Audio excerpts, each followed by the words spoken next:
Guys, welcome back to my channel. My name is Jean. I am the founder and owner of Sincerely JS Services, a wedding and events planning company here in Atlanta, Georgia. So today we are doing a wedding walkthrough review of the Taylor-Brawner House.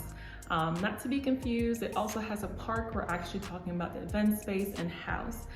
Just a disclaimer, as we have in the previous videos, we're not necessarily giving the venue a score of 1 through 10. We're just more so walking through the venue, sharing the space with you, giving you our perception and concept of the space. And at the end of the day, you're free to give it your own rating as you like. So we're gonna go ahead and get started. So again, this venue is called the Taylor-Brawner House, located in Smyrna, Georgia. So it is right next to a park. So if you put in the address, it'll probably take you to a park first. But if you go down about a block, you'll see the second entrance. So fun fact, this house was actually created or built in the 1890s. It was that traditional Victorian home. And then about 1910, it became a mental hospital or mental facility. And in about 2009, they did a full revamp to create more office space and spaces available for rent. So it's had quite a bit of history, which is very interesting, but it's a beautiful space. Here to the back of the venue, we can see it has ramps, which is perfect for your vendors, your decor team, catering, DJ. They can use that ramp, and there's tons of parking available at this venue. Parking will not be one of your issues. Keep in mind, this used to be a house, so I would recommend that you keep your guest list with this venue maybe under 150. It's not a huge space. So this entrance here, if you go up the stairs, it'll lead directly to the kitchen, and so your catering's gonna love that space to kind of offload. As we enter in, you are met with these wooden staircases, which kind of lead up into an office space. And so it's very much, again, a house that they created and revamped, and they made some office spaces, rental spaces, and you can kind of get that sense and feel.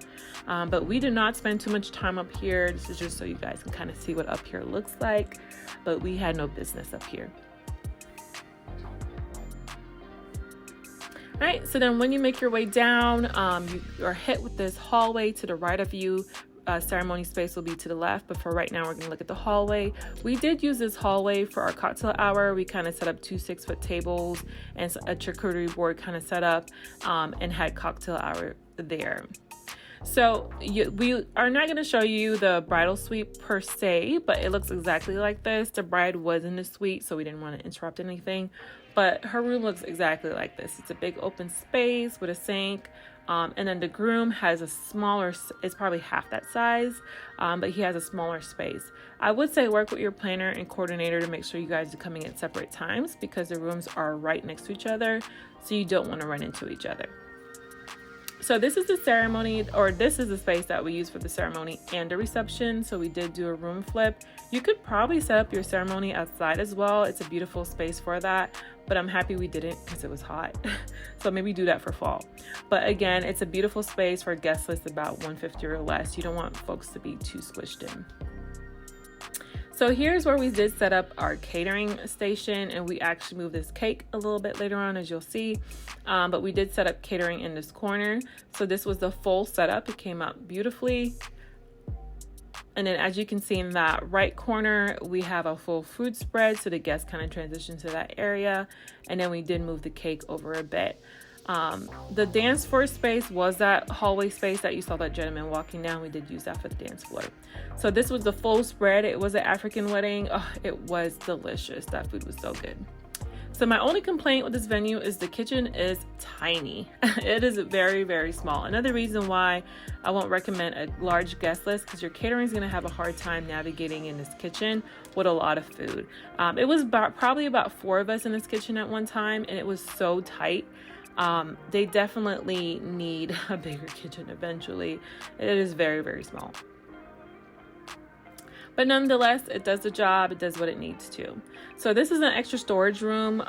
It's to the left. It's like a little room in the left side of the ceremony reception space. So if you ever need a space to stash things away, especially your decor team, they are free to use this space. And that's about it. Again, it's a house, so it's a quick little tour, but it's a beautiful space. Thanks so much for checking out that latest video with us. If you have any interest in checking out the event space or renting or anything like that, go ahead and check out their website, which we drop below for you. And of course, if you're looking for a planner day of for your special day, go ahead and check out our website as well. And of course, be sure to subscribe to our channel. See you next time.